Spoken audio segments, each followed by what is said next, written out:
I've been in politics since 1998 when Sherwin was not yet even a mayor, or were you a councillor? But we have a picture when you were very young, and I was quite young as well. What were you in 1998, Senator Gatchalian? You were congressman already. Yes, okay. But I'm not grilling you. I'm going to ask the mayor. I just wanted to. Mayor Alice Go, first time nyo sa politika 2022, right?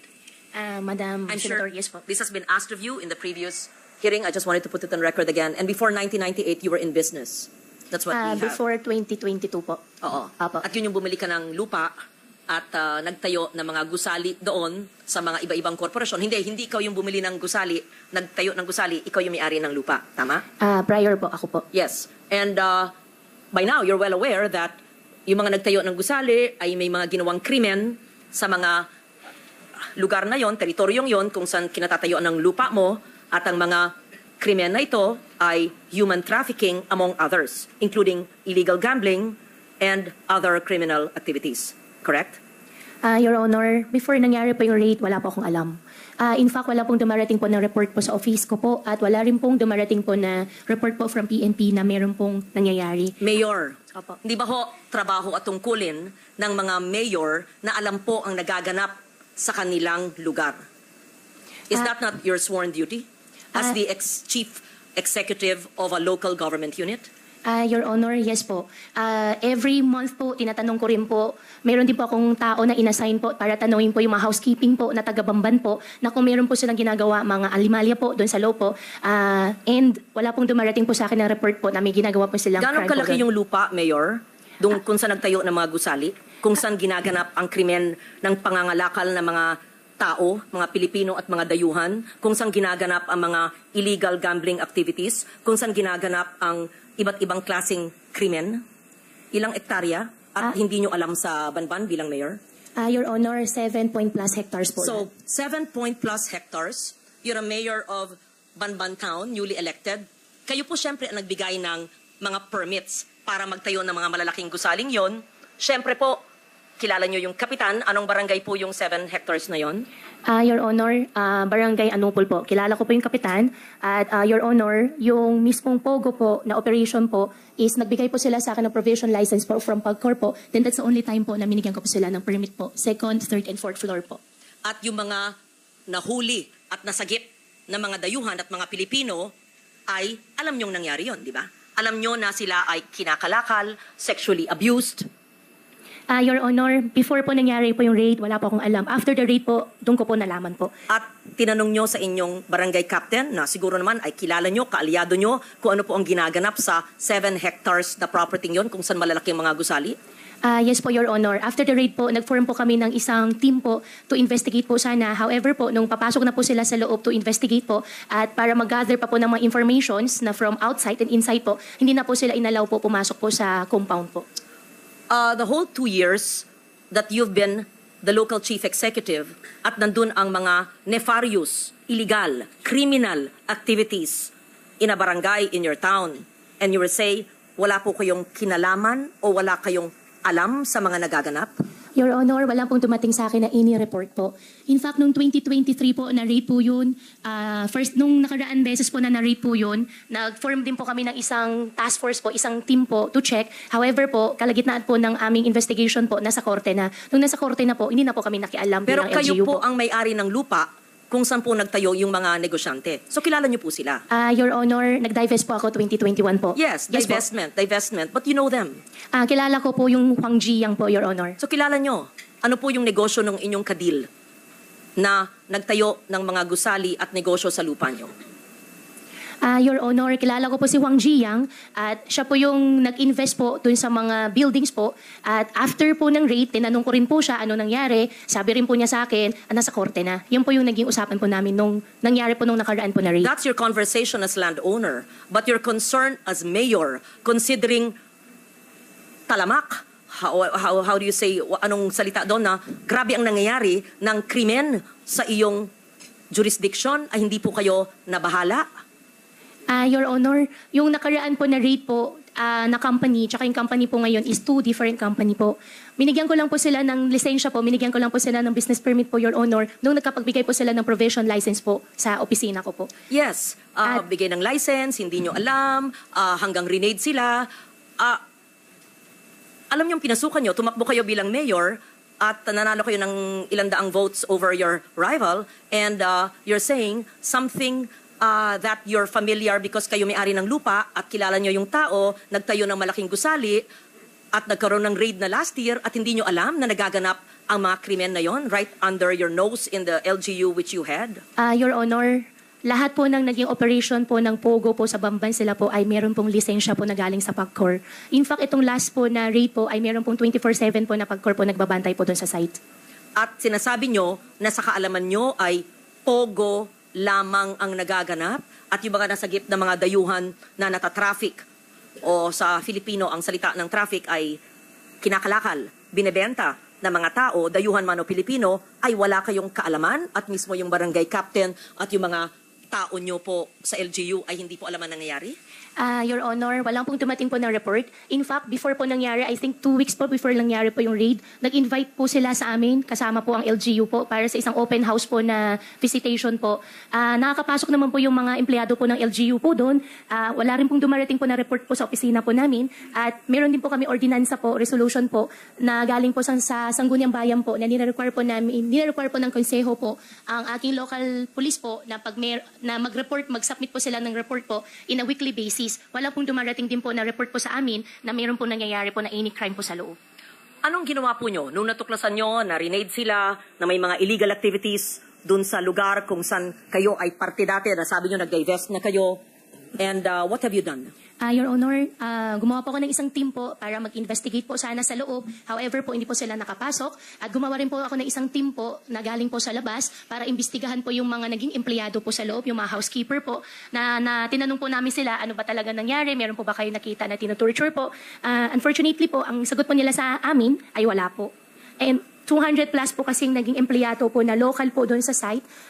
At one of the reason din po na sa housekeeper po kami nagtatanong kasi po I believe po yung mga housekeeping po nakakaikot po sila ng entire compound at kung meron pong mga crime po na ginagawa po kahit paano sila po yung makakuha po ng information po kaagad. Before 2022, Mayor Go, anong trabaho nyo? Anong ginagawa nyo? Although you said it in the hearing, I just wanted to hear it again. Ako po ay isang magbababoy po. Farmer po ako, piggery po yung negosyo Sino ko po. po ang nag-urge sa inyo? Sino po ang nag-engganyo kayo, nag-inspire sa inyo na tumakbo bilang mayor ng Banban? Sarili ko po. Childhood dream ko po. Childhood dream. Opo, ay gusto ko po na mapakita sa tatay ko at gusto ko po maging proud po siya sa akin. Saan ba yung childhood nyo? Dito po sa Pilipinas po. Saan po sa Pilipinas? Sa Bamban po. Saan po kayo napanganak? Nakita ko po dito po sa birth certificate ko po, Hilot po, at iniwanan po ako ng nanay. Hindi, saan kayo napanganak? Nakita ko po dito sa birth certificate ko po, Hilot. Hindi ko po tinatanong yung proseso ng papanganak sa inyo. Saan po? Saan pong lugar? Sa Pilipinas, sa Central Luzon, sa Tarlac o sa Banban? Tarlac po. Saan po sa Tarlac? Matatalaib Tarlac po. Ano po? Matatalaib Tarlac Is that the po. barangay? Yes po, nakita ko po dito sa birth certificate ko po. No, you would have recollection of your childhood, right? Can you just give us a recollection of your childhood? Sino po yung best friend nyo? Saan po kayo nag-aral? Kung meron kayo magkamag-anak? Recollections. You're only 38 years old. You will remember your childhood. I'm double your age, but I would remember my childhood in Malabon. Your childhood. I know homeschool. I can't believe anyone is totally homeschooled all her life. Yes. Please tell us about your childhood. Your Honor, lumaki po ako sa farm. Which farm? Which farm? In what barangay? In what LGU? Barangay Virgen de los Remedios, Bamban Tarlac din po. Different po from the one po sa QJJ, yung katabi lang po niya. Nabenta po siya year 2000. Hindi ko po maalala yung date kung kailan po siya nabenta. Tapos nakabili po ulit ng property po sa tabi at doon po nagtayo ulit. Lumaki po ako sa farm, Your Honor. Tinago po ako ng tatay ko po. Lumaki po ako na, ako lang po. Pinupuntahan po ako ng tatay ko po araw-araw. Lumaki kayo mag-isa? Kasama ko po ang katulong, kasama ko po yung mga kasamahan ko po sa farm. And Sino po yung mga kasamahan nyo sa farm? Sino yung katulong na naaalala nyo, pangalan, nationality, at sino yung nag-alaga mula kayong napanganak 38 years ago? At binibisita kayong ama nyo mula saan? Sa bansang Sina? At tell us about your childhood. Your Honor, sa farm po ako lumaki, sa Bamban po ako lumaki. Lumaki po ako mag-isa. Pinupuntahan po ako ng tatay ko. How I wish po... No, okay. You cannot grow up alone from a time you were born. Opo. So the formative years from a time your mother birthed you up to perhaps 10 years old, sino po yung inyong naging caregiver o yaya? Hindi naman pwedeng mag-isa lang po kayo sa farm. Binibisita kayo ng ama nyo mula saan? So sino po yung sabi nyong kasambahay nyo na nagpalaki sa inyo? Sino po yung sabi nyong mga kaibigan nyo kasama nyo sa farm? Sino po? Para may... In short, I'll be very honest. Please convince us that you were born in the Philippines, that you are Filipino, and that you are not what people suspect you to be. Dediretsuhin ko na po. Kumbinsin mo kami kasi hindi po pwedeng hindi nyo maalala yung inyong first few years of living na formative years. Para makumbinsi kami because we want to be convinced that all elected officials are Filipinos and not spies of other countries. So, as a nationally elected official, and I won Interlac, number 1, I think, or 2, and I won in Banban, perhaps even carrying your sample ballot, we have to know. Di ba ho? So if you're really Chinese and fronting for other people, go back to your country. But if you are Filipino and you were born here, convince us because we want to be convinced. So I'm trying to help you by trying to make you recall about your childhood. Hindi pwedeng, kasi parang scripted. Kasi I was born on this. This is what I can remember. And then when I ask you the same question, it's the same rote. R-O-T-E. So convince us. Your Honor, lumaki po ako sa Bamban, Tarlac. Lumaki po ako sa farm. Paulit-ulit. Opo.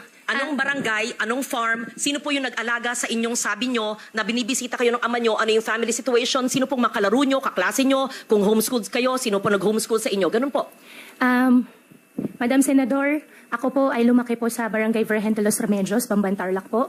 Ako po ay isang Filipino. Lumaki po ako kasama po yung mga empleyado po namin sa farm. Ipaprovide ko rin po yung mga pangalan. Come and go din po naman kasi yung mga naging empleyado po. 38 years ago po, Madam Senador, wala po ako talagang maalala ng sobra. Pero meron pa po ako isang kasama ngayon po na matagal na po sa amin, si Mang Boy po, na hanggang ngayon, kasama ko pa rin po siya. Sa susunod po, baka pwede ko po siya i-present din po dito para makilala nyo po. And in fact, 14 years old pa lang po ako, nagtatrabaho na po ako. Kilala po ako ng barangay chairman na mention po kanina na ipapaimbita at bumibili na po ako ng mais. Pwede po ako mag-present po ng mga pangalan po nila na magpapaalam lang po ako sa kanila kung pwede ko po sila i-disclose po yung names po nila. At, excuse me, San Loren, kung pwedeng idagdag, kung kaugnay nyo lahat ng mga taong ito mula nung pagkabata nyo, pwede nyo bang ikwento ng mahaba-haba ng konti in Kapampangan? Kasi siyempre, kausap nyo sila sa sarili nilang lengguwahe.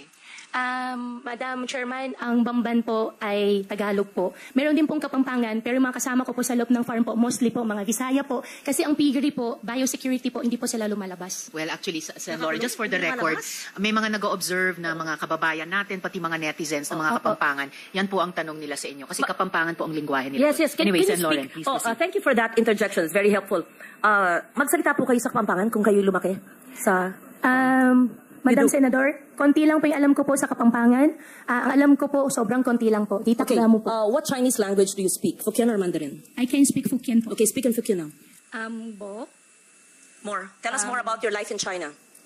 Wala po akong life po sa China. Dito po ako lumaki sa Pilipinas po. Tell us about your life in the Philippines and tell us about your family in China in Hokkien.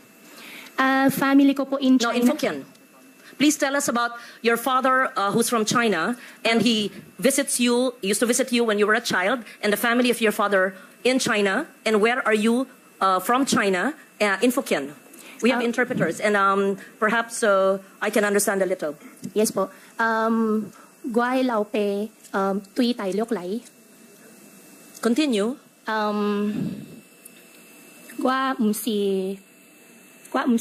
Tiongkok lang. Gua si Philippine lang. Tell us about your relatives. Pakikwento po ang mga kamag-anak ng iyong ama. San sa bansang Sina ang inyong ama at ano ang ginagawa niyo? Sinabi niyo embroidery, etc. Negosyo at mga kamag-anak niyo doon. Tell San us. Loren, before she answers, Yes. maybe we can ask Ms. Batay, our Chinese interpreter, just to interpret to us what the mayor said. Thank you. Ms. Batay. Okay, so in English, the interpretation would be, my father is from China. I am not a Chinese. I am a Filipino. I mean, you're obviously half Chinese because if your father is full Chinese and your mother you claim is Filipino, right? Your Honor, ako po ay isang Filipino at ang tatay ko po ay Chinese. Ako po ay, kung hindi man po ako full-blooded po na 100% po na Filipino, dahil po sa tatay ko, ako po ay isang Filipino po. Okay. What do you recall in 1986 when you were born? Your Honor. And why is it that you obtained your birth certificate. To be fair, sometimes people only have their birth certificates much later. But tell us the process of obtaining your birth certificate in what year? What year did you get your birth certificate? Your Honor, 2005 po. Yes. How Lauren, if I may just quickly add to your earlier Please question. proceed, Madam Chair. Mayor, may childhood photos ba kayo sa Bamban? Yes. Meron po, nung bata po ako, Madam Chairman, hindi po talaga uso cellphone. Pero sa nangyari po, meron po mga circulation po ng mga pictures ko po ng teenage life ko po sa conception. I can provide po. In fact, hindi ko po alam na meron po pala ang ganun picture. Could you kindly give us the earliest photos of yourself and your family and your workmates, playmates in your very exclusive and close farm that you said, and your relatives in China and your father's relatives? And the time that you were born, 1986, hindi naman, okay, walang cellphone, but you must have photos. And Yes po. proof of your homeschooling. Siyempre, pag homeschooled, meron pa rin yan mga report card, hard copy pa noon, hindi pa soft copy eh. Yes po, Your Honor. Hanapin ko po yung mga picture po. So, Pati po yung mga tao po, pati po yung mga empleyado po na kasama ko po. what was the situation, Mayor Go, noong 1986 when you were born? Where was your mother? Where were your parents? And saan mo binibisita kayo ng iyong ama at ang kasama niyong lumaki ay sino? Fill in the blanks, please. Your Honor, 1986 po, nung pinanganak po ako, wala po akong any knowledge po. Dahil baby pa po ako noon, lumaki po ako, may nakikita po ako mga kasama po naging partner po ng tatay ko po. At lumaki po ako sa farm, isa na rin po yung na-mention ko po nung nakaraan po na Senate hearing, si Teacher Rubilin po, nakasama ko rin po siya. Can you please state once again your mother's name? Amelia Leal po, biological mother ko po. And have you ever met her? Hindi ko po siya nakasama. Have you ever met her? Hindi po. From the time you were born, from 86, hindi po nyo na silayan? Hindi na po. And tinanong po nyo sa inyong ama o sa mga kalaro nyo kasamahan sa farm? Your Honor, how I wish po I have a perfect family po. No, we lead imperfect lives, so I don't want to intrude on that. I just wanted to make sure. So, sa pagkaalam ba nyo ay Pilipino ang inyong ina? Opo, yan po ang sinabi po sa akin ng tatay ko po. At lumaki po ako dito sa Pilipinas po. At wala rin po, Madam Senador, wala rin po akong ibang citizenship kung hindi Filipino lang po. How did you obtain your birth certificate in 2005? Minigay po sa akin, hindi po ako yung nag-prepare po nitong birth certificate. Hiningi ko po sa tatay ko po yung birth certificate ko po. Was this discussed, Madam Chair? Did the PSA already look at the birth certificate? That was what was being discussed earlier, right, when I arrived? Yes. So that was, we will ask for the report from the PSA on the authenticity of that birth certificate. So tell us more. I know that time is up now. Tell us more in Hokkien, your childhood situation. I don't want to be intrusive, and there's no reason to explain about all of us have imperfect lives, but tell us about your childhood so we get to know you better, and your Chinese playmates, if any, Filipino associates or playmates, if any, and your family in China. In Hokkien po. In Hokkien, please. Opo. We want to hear you speak your language. Ang language ko po ay Tagalog po, Senador. Ako po ay isang Filipino. Sa farm po, ang dami pong namin lengguwahe po ay Tagalog po. But speak Hokkien. I just want to hear I can speak Hokkien po, pero ang ginagamit po na lengguwahe po sa farm po ay Tagalog. There's nothing wrong with knowing languages. Yes, If you're good in Hokkien, speak it, right? For after all, your father's Chinese and you're half Chinese. Don't be ashamed of that. Opo, hindi naman po ako nahihiya, naman po ako na-ashamed. Madam Senador, mas kaya ko po ikwento na mas fluent sa Tagalog kasi yan naman po ang mother tongue ko po kaysa sa Chinese language po. Kaya ako okay lang po na ikwento ko po in Tagalog. Okay, proceed. If you don't like to speak the language of your father, then speak in Filipino. Briefly, please, Mayor, dahil malapit na tayo mag-suspend. Sorry po, ma'am. Thank you. Thank you, Madam Chair. Lumaki po ako sa farm. 14 years old pa lang po ako. Nag-aalaga na po ako ng baboy. Ako nagpapaanak.